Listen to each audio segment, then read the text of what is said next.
नमस्कार, एनडीटीवी देख रहे हैं आप। मैं हूं अनिल ठाकुर। चलिए शुरुआत करते हैं बुलेटिन की। पीएम मोदी ने आज राज्यसभा में राष्ट्रपति के अभिभाषण पर जवाब दिया।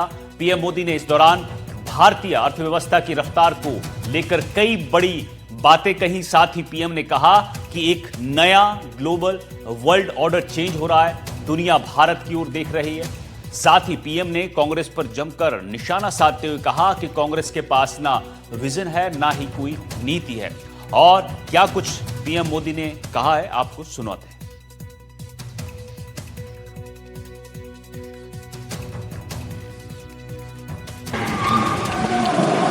जब हमें देश की जनता ने सेवा करने का मौका दिया, तब फ्रेजाइल 5 के रूप में ये देश जाना जाता था।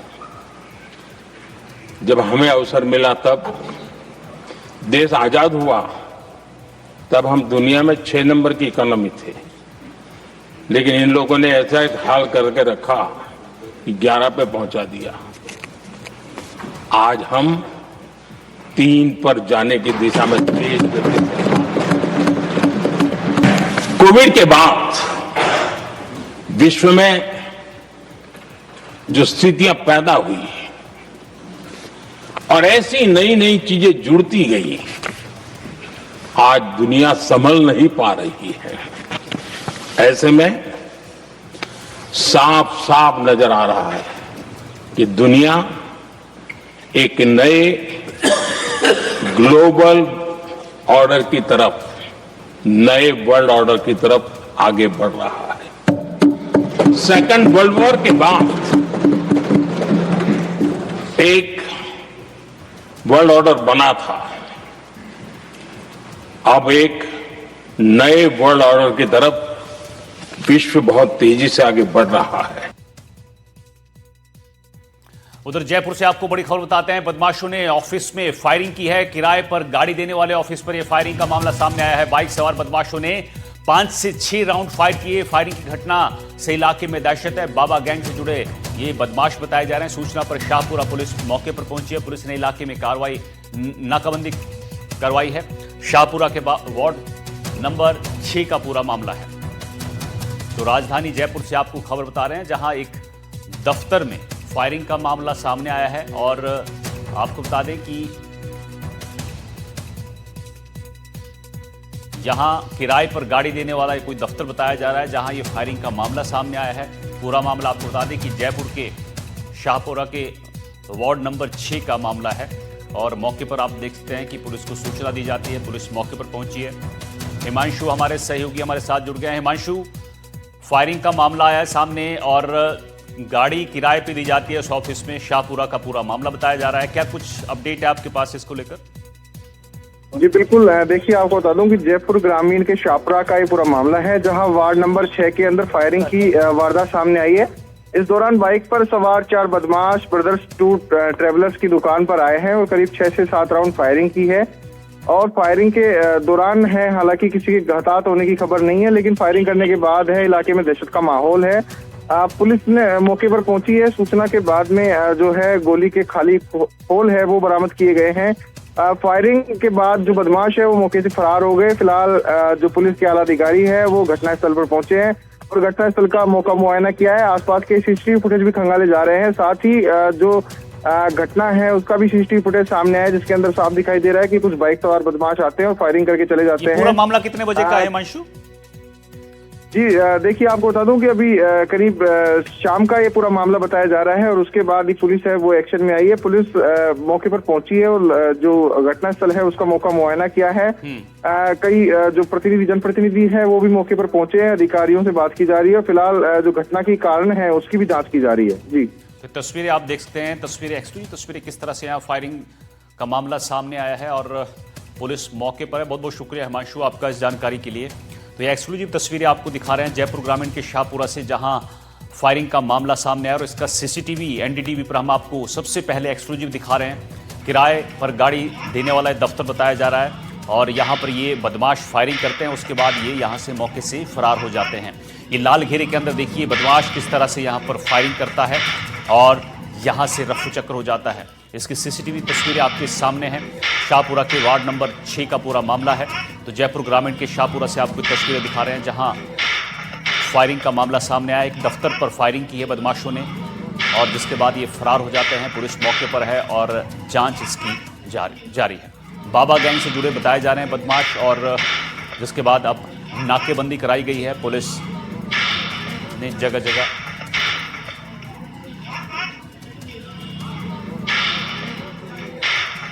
तो शाहपुरा के वार्ड संख्या 6 का पूरा मामला, ये तस्वीरें दिखा रहे हैं। देखिए किस तरह से बदमाश आता है, देखिए आप किस तरह से फायरिंग कर रहा है और कई राउंड फायरिंग इसने यहाँ पर की है। देखिए ये बदमाश किस तरह से यहाँ पर भाग कर आता है और दफ्तर की तरफ जो है बाहर से सड़क से ही ये फायरिंग कर यहाँ से फरार हो जाता है। और आपको बता दें कि बाबा गैंग से जुड़े लोग बताए जा रहे हैं, लेकिन अब पुलिस ने यहाँ आसपास के एरिया में नाकाबंदी करवाई है और इन जो फायरिंग करने वाले लोग हैं, आरोपी हैं, इनकी तलाश जो है वो जारी है। लेकिन कारण क्या है इस फायरिंग के पीछे, उसकी अभी जांच चल रही है।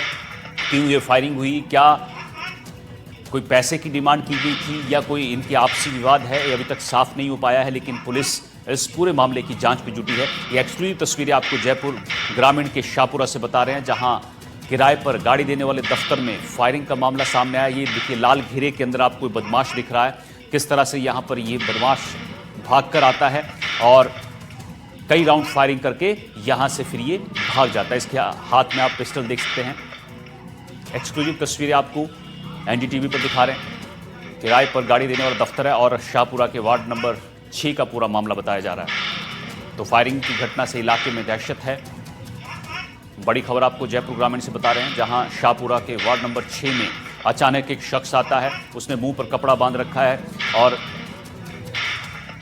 हाथ में इसके पिस्टल है। अचानक ये फायरिंग करता है और उसके बाद ये यहाँ से फरार हो जाता है। पुलिस मौके पर पहुँचती है, पुलिस को बुलाया जाता है, सूचना दी जाती है और उसके बाद यहाँ पर जांच शुरू होती है। आसपास का जो एरिया है आपको बता दें कि पूरी नाकाबंदी करा रखी है ताकि ये बदमाश जो हैं ये इस एरिया से और आगे फरार ना हो पाएँ। और पुलिस की कोशिश है कि जल्द से जल्द इनको पकड़ा जाए और कारणों का पता लगाया जा सके कि फायरिंग के पीछे कारण क्या है। क्या कोई आपसी विवाद था, रंगदारी का मामला था।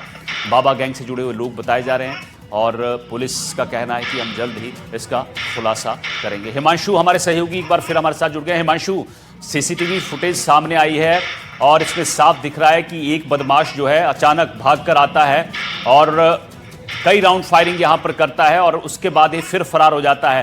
क्या कुछ अपडेट आपके पास, एक बार फिर आपके पास अपडेट क्या है ये बता दीजिए दर्शकों को। और साथ ही जो नाकाबंदी कराई गई है, कौन कौन से एरिया में पुलिस जो है इन लोगों को सर्च कर रही है?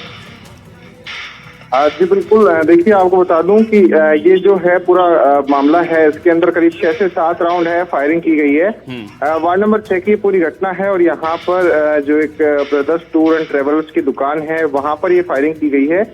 जैसा कि आप सीसीटीवी फुटेज में देख रहे हैं कि बदमाश है वो आता है और दनादन गोलियां चला रहा है। उसको कहीं ना कहीं ये बेखौफ भी नजर आ रहा है क्योंकि आसपास कई दुकानें हैं, चलता रोड है। उसके बावजूद जो बदमाश हैं उनका हौसला है वो काफी ऊपर नजर आ रहा है। उसके बाद जो फायरिंग के बाद जो बदमाश है वो वहां से फरार हो गए हैं। सूचना पर जो पुलिस है वो मौके पर पहुंची और पुलिस के आला अधिकारी मौके पर पहुंचे। घटनास्थल का मौका मुआयना किया गया है। साथ ही आसपास के जो सीसीटीवी फुटेज है वो खंगाले जा रहे हैं। बदमाशों की पहचान के लिए भी जो है वो टीम लगी हुई है, उनकी पहचान की जा रही है। साथ ही अभी बता दूं आपको कि आसपास के जो इलाके हैं, साथ ही हाईवे है, नेशनल हाईवे 48 है, उसके आसपास भी और आसपास जो गांव है वहां पर भी नाकाबंदी करवा दी गई है। साथ ही जो बदमाश है वो कितने बदमाश से किस कारण जो फायरिंग है वो की गई है और दुकान मालिक है उससे भी पूछताछ की जा रही है। बिल्कुल, तो जांच जारी है। बहुत बहुत शुक्रिया आपका हिमांशु जानकारी के लिए। तो ये तस्वीरें आपको जयपुर ग्रामीण से दिखा रहे थे शाहपुरा से। आगे बढ़ते हैं, अजमेर से आपको बड़ी खबर बताते हैं। फर्जी दिव्यांग प्रमाण पत्र का मामले में जांच में जेएलएन अस्पताल कनेक्शन सामने आया है। आरपीएससी से जुड़ा एक स्टेनोग्राफर गिरफ्तार किया गया है। फर्जी दिव्यांग प्रमाण पत्र से नौकरी लेने का यह आरोप लगा है। प्रमाण पत्र तैयार करने में बाहरी नेटवर्क की मदद ली गई और संदेह के घेरे में जेएलएन अस्पताल की भूमिका है। अब तक 3 लोगों को गिरफ्तार किया जा चुका है। जांच में मोडूराम उर्फ मनीष चौधरी को गिरफ्तार किया है। ई मित्र संचालक को भी यहां पर गिरफ्तार किया गया है। तो इस वक्त की बड़ी खबर आपको अजमेर से बता रहे हैं, जहां फर्जी दिव्यांग प्रमाण पत्र बनाने का कारोबार चल रहा था और जांच में अब जेएलएन अस्पताल का कनेक्शन सामने आता है। आरपीएससी से जुड़ा एक स्टेनोग्राफर गिरफ्तार हुआ है। फर्जी दिव्यांग प्रमाण पत्र से नौकरी लेने का इस पर आरोप है और प्रमाण पत्र तैयार कराने में बाहरी नेटवर्क की मदद ली गई है। जेएलएन अस्पताल की भूमिका संदेह के घेरे में है। पवन हमारे सहयोगी हमारे साथ जुड़ गए हैं। पवन, फर्जी दिव्यांग प्रमाण पत्र का मामला, अब इसमें जेएलएन अस्पताल का कनेक्शन सामने आ रहा है, क्या कुछ जानकारी है आपके पास? जी बिल्कुल, देखिए कुछ दिनों पहले आरपीएससी में कार्यरत स्टेनोग्राफर अरुण शर्मा को फर्जी दिव्यांगता प्रमाण पत्र के जरिए नौकरी हासिल करने के मामले में गिरफ्तार किया गया था सिविल लाइन थाना पुलिस द्वारा। इस मामले में आरपीएससी द्वारा ही एक लिखित शिकायत दी गई थी।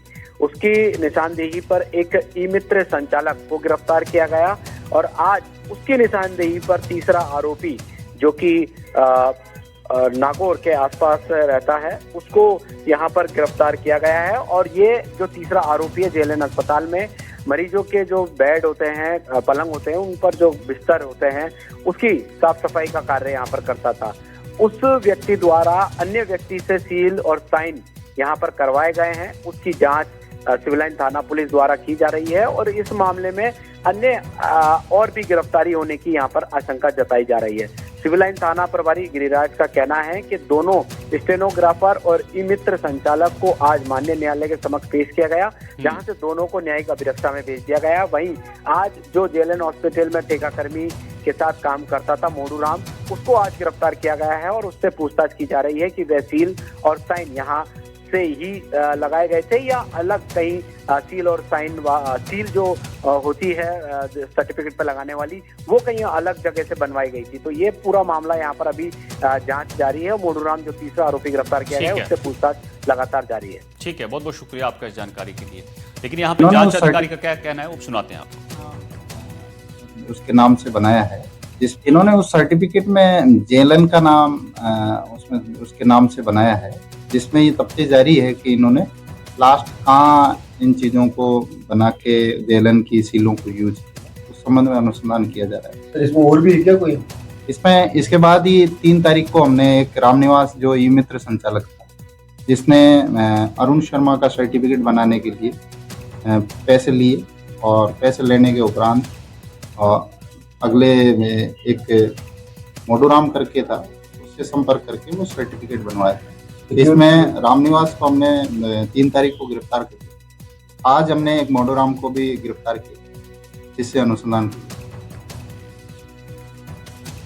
चलिए आगे बढ़ते हैं। चित्तौड़गढ़ से आपको बड़ी खबर बताते हैं, जहां सिंहपुर में एसीबी की बड़ी कार्रवाई देखने को मिली है। ग्राम विकास अधिकारी और एलडीसी को पकड़ा गया है। 2,10,000 रुपए लेते रंगे हाथ गिरफ्तार किया गया है। बिल पास करने की एवज में रिश्वत मांगी गई थी। 1,40,000 का चेक और 70,000 रुपए जब्त किए गए हैं। तो बड़ी खबर आपको इस वक्त की बता रहे हैं चित्तौड़गढ़ से, जहां सिंहपुर में एसीबी की बड़ी कार्रवाई देखने को मिली है। ग्राम विकास अधिकारी और एलडीसी को पकड़ा गया है। उधर अलवर से बड़ी खबर मिल रही है, जहां विस्फोटक टॉफी खाने से बच्ची के घायल होने के मामले में पुलिस ने अब आरोपी दुकानदार को गिरफ्तार किया है। दुकानदार को कोर्ट में पेश कर जेल भेजा गया है। बच्ची की टॉफी में विस्फोटक निकला था। विस्फोटक मुंह में फटने से बच्ची को चोट लग गई थी। रामगढ़ थाना क्षेत्र के चौकीबास का पूरा मामला है।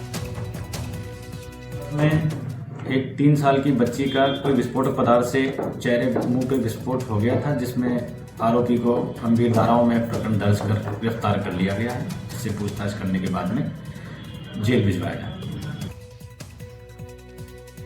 राजस्थान विधानसभा में 2 साल बनाम 5 साल का मुद्दा जोर से गूंजा है। नेता प्रतिपक्ष टीकाराम जूली की चुनौती को सीएम ने स्वीकारा। सीएम ने विपक्ष को विधानसभा में बहस करने की चुनौती दी। राज्यपाल के अभिभाषण पर चर्चा के दौरान सीएम ने कहा 2 साल और 5 साल के काम का हिसाब कर लें। तो जयपुर से बड़ी खबर बता रहे हैं, जहां राज्य विधानसभा में 2 साल बनाम 5 साल का मुद्दा गूंजा। आपको सुनाते हैं क्या कुछ यहां पर मुख्यमंत्री ने कहा। आपने 2 साल की उपलब्धि गिनाने के लिए मंत्रियों को जिलों में भेज दिया। क्या उपलब्धि गिना क्या है? एक मंत्री से तो प्रेस वाले पूछते रहे कि एक तो गिना दो, एक उपलब्धि तो बता दो जिस शहर में, जिस जिले में आप प्रेस कॉन्फ्रेंस कर रहे हो। वही है कि मंत्री वो एक भी उपलब्धि नहीं गिना पाए माननीय अध्यक्ष महोदय। कमाल है। यानी कि 5 साल में जो काम हुआ वो आपने 2 साल में कर दिया, लेकिन उपलब्धि एक भी नहीं बताओगे। बड़ी जो है अजीब सी बात है। अरे अभी आपने पढ़ी नहीं है, पढ़ लो। अरे पढ़ लो इसको, पढ़ लो। आपकी आंखों के आगे चश्मा खुल जाएगा, पढ़ लीजिए। चश्मा खुल जाएगा, पढ़ लीजिए। 5 साल बनाम 2 साल, 5 साल बनाम 2 साल जो मैंने माननीय अध्यक्ष जी मैं आपसे कहना चाहता हूं, इन्होंने बहस की चुनौती कब दी?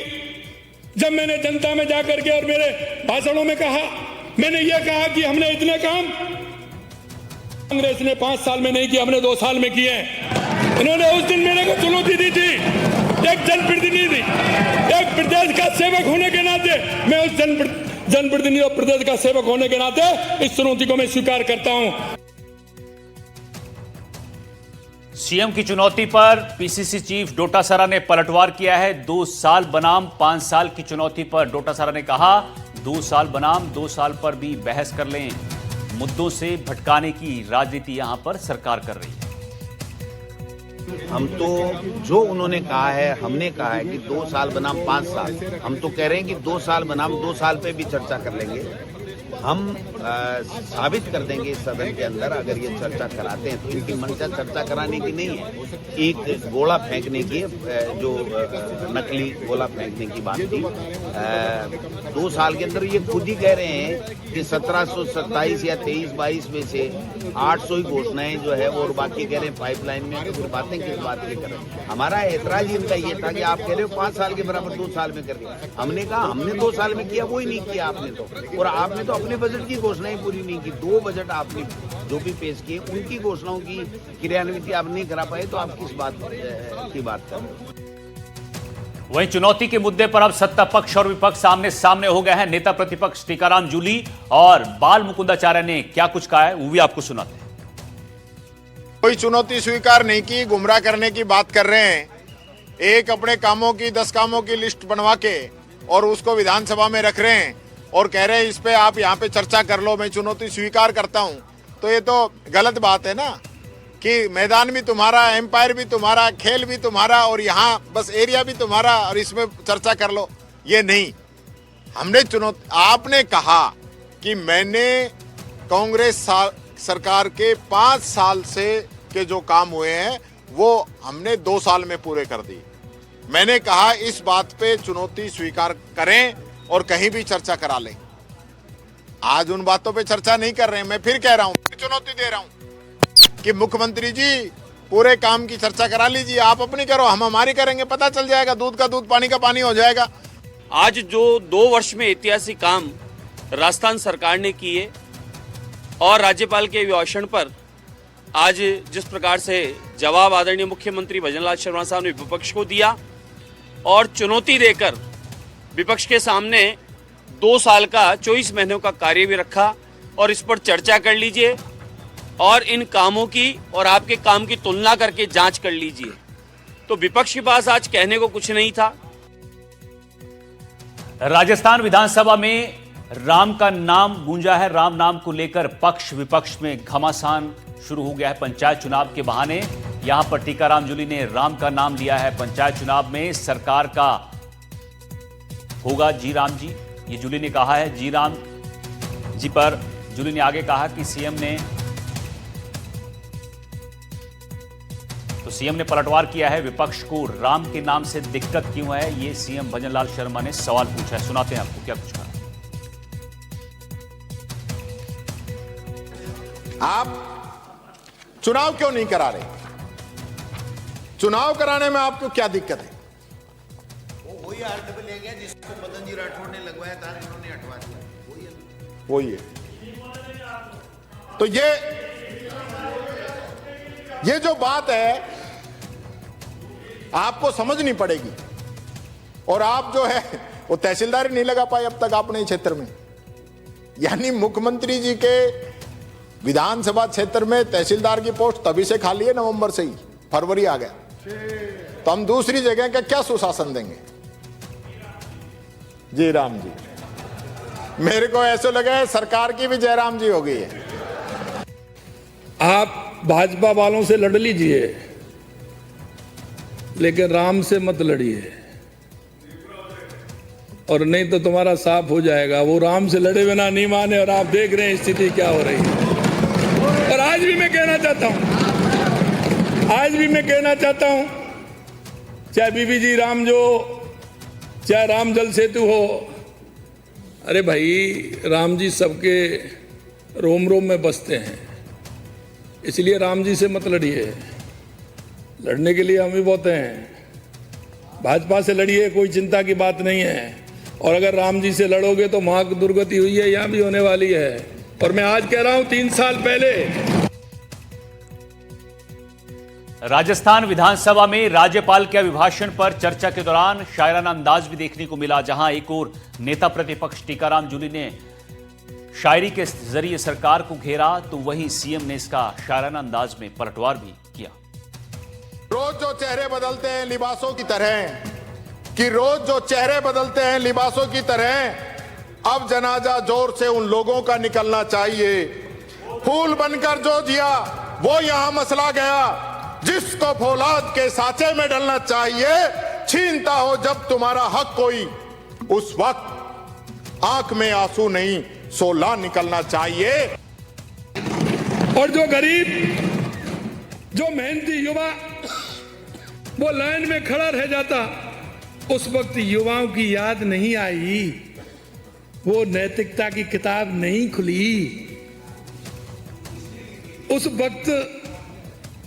वक्त अधिकारों का भाषण नहीं हुआ। क्यों? उस वक्त नैतिकता कहां थी? उस वक्त युवाओं के अधिकार कहां थे? उस वक्त ईमानदारी किस फाइल में बंद थी? लेकिन समय बड़ा बलवान है, एक दिन कुर्सी खिसकी, उठ बैठ गया, और तभी एक चमत्कार हुआ। और वो वही लोग जो कल तक घी पीने में मस्त थे, आज मंच से बोल रहे हैं। क्या बोल रहे हैं? भ्रष्टाचार पाप है, युवा देश का भविष्य है, नैतिकता सबसे ऊपर है। अरे वाह, पहले घी पी लिया, अब उपदेश दिया। दौसा से बड़ी खबर मिल रही है। कृषि मंत्री किरोड़ीलाल मीणा का डोटासरा पर हमला देखने को मिला है। 2 साल में जितना विकास उतना 5 साल में नहीं हुआ है। ये किरोड़ीलाल मीणा ने हमला बोला डोटासरा पर, सुनाते हैं आपको। 2018 से 22-23 तक मंत्री रहे और पीसीसी चीफ भी रहे, तो उन्होंने क्यों नहीं जेल को भेजा किसी को? उस समय सरकार क्यों नहीं गिराई? ये फालतू की बयानबाजी को गुमराह करने, उनकी बातों में कोई तेल नहीं, कोई दम। बल्कि पिछले पेपर लीक में कांग्रेस के बहुत लोग उसमें मिले हुए थे, उनको जानकारी नहीं। इसमें 103 एफआईआर दर्ज हुई। एफआईआर दर्ज होने के बाद आपको जानकारी है, पुलिस जांच करती है, फिर उसका चालान होता है। मंत्री तो किसी को पकड़ कर जेल में सजा बोल नहीं सकता, जुडिशियल प्रोसेस है जो लगेगा। और हमने जो कार्रवाई की है वो हमारी दृष्टि में हमने एकदम सही की है। बीकानेर से इस वक्त की बड़ी खबर आपको बताते हैं। मंत्री के बिश्नोई ने बड़ी घोषणा की है, लिखित में आश्वासन देने की बात कही है। मां अमृता देवी को याद करती है सरकार, ये बिश्नोई ने कहा है। मंच से मंत्री के बिश्नोई ने घोषणा की, खेजी आंदोलन का पूरा मामला है और इसको लेकर अब उन्होंने लिखित में आश्वासन देने की बात कही है। मंत्री के बिश्नोई ने ये बड़ी घोषणा की है और लिखित में आश्वासन देने की बात कही है। मां अमृता देवी को सरकार याद करती है, ये उन्होंने कहा। अबे गुरुजी, आगे जो आप माने वादो करियो वही आप पूरा कर दो। माने मुख्यमंत्री जी हर लोग कानून माता बहन मर्जी मरे आऊंगी। अरे तो मैं आपके ना हाजिर हो मानो दर्द है और है ना, ये लोग मेरे को बैठा नहीं हाजिर हो गए सर। मैं अगला निवेदन कियो कंप्यूटर ना बैठो और क्या चाह रहे हो? त्रिभुवन रंगा हमारे सहयोगी हमारे साथ जुड़ गए। त्रिभुवन, के विश्नोई ने बड़ी घोषणा तो कर दी, लिखित में आश्वासन देने की बात कही है, लेकिन अब ये बताइए कि प्रदर्शन क्या वहां पर चल रहा है? आमरण अनशन तो तुड़वा दिया गया था, लेकिन प्रदर्शनकारी फिर भी डटे थे मौके से। हालात क्या है, तस्वीरें दिखाइए। जी बिल्कुल, जिस तरह से आज दिन भर जो घटनाक्रम चला काफी उठापटक का रहा, क्योंकि 2 तारीख को शुरू हुआ ये महापड़ाव, 3 तारीख से अनशन से वहां शुरू होता है। अनशन है जो जिनका आज तीसरा दिन है। तीसरे दिन सरकार की तरफ से एक शिष्टमंडल आता है जिसमें मंत्री के बिश्नोई, प्रदेश उपाध्यक्ष बिहारी लाल बिश्नोई, पब्बाराम बिश्नोई जो विधायक है, और जसवंत सिंह जो कैबिनेट मंत्री दर्जा प्राप्त है, वो आते हैं, संतों से बात करते हैं, धरनार्थियों से बात करते हैं, अनशनकारियों से बात करते हैं। इसके बाद जब उनकी मांग है कि जो आश्वासन, जब तक कानून नहीं बनता तब तक उन्हें आश्वासन दिया जाए कि जब तक कानून नहीं बनता तब तक खेचड़ी की कटाई पर पूर्ण प्रतिबंध रहेगा। इसी को लेकर काफी देर वार्ता चलती रही। इसके बाद जो मंत्री के बिश्नोई है उन्होंने संतों को पानी पिलाया और अनशन तोड़ाया, लेकिन वहां जो दूसरे अनशनकारी थे वो इस बात को सहमत नहीं हुए और वहां जाके इस अनशन को 2 राय बन गई। ठीक है, तो 2 राय बनती यहां नजर आ रही है और प्रदर्शनकारी डटे हुए हैं। बहुत बहुत शुक्रिया आपका त्रिभुवन इस जानकारी के लिए। यहां रुकेंगे छोटे से ब्रेक के लिए, चलो लौटें।